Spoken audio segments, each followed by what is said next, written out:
Too tired to cook dinner? Just press print.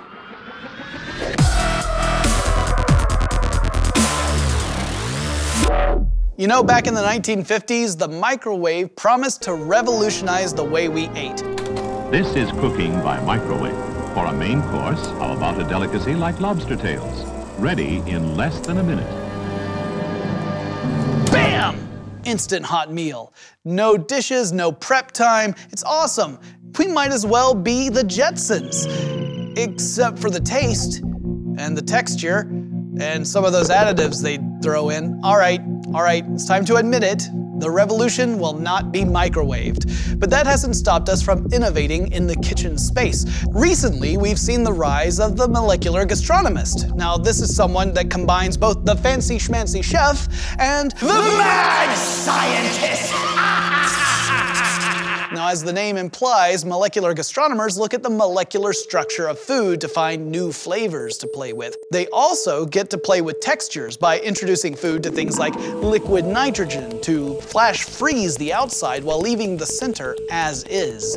Now, molecular gastronomy is pretty much limited to fancy restaurants and hardcore foodies. But what's the kitchen of our future going to look like? For one thing, it's going to be really smart. Imagine you're knocking off work and you want to make a pizza when you get home. So you send a message to your oven, which begins to preheat, so it's ready to go as soon as you walk through the door. You put the pizza in the oven and immediately it begins to analyze the food and let you know how much fat is in it, how many carbohydrates, how much protein. But you probably have a pretty good idea about that already because when you went grocery shopping, you carried a little mobile handheld device like a TelSpec, which is a spectrometer that when you wave over the food will tell you what's in it, like gluten, or allergens, or other nasty chemicals, or trans fat. To cook your pizza, you might not even use a traditional oven at all. You could use something like the food fabricator developed at MIT. This is, wait for it, a food 3D printer. It prints food layer by layer using heating tubes to cook the food as it passes through the printer. You could make any sort of combination of flavors and textures, stuff that's not possible with conventional cooking methods. You could even print your pizza in whatever shape you liked, like a spaceship or an octopus, the way Cornell researcher Jeffrey Lipton did with matzah and scallops.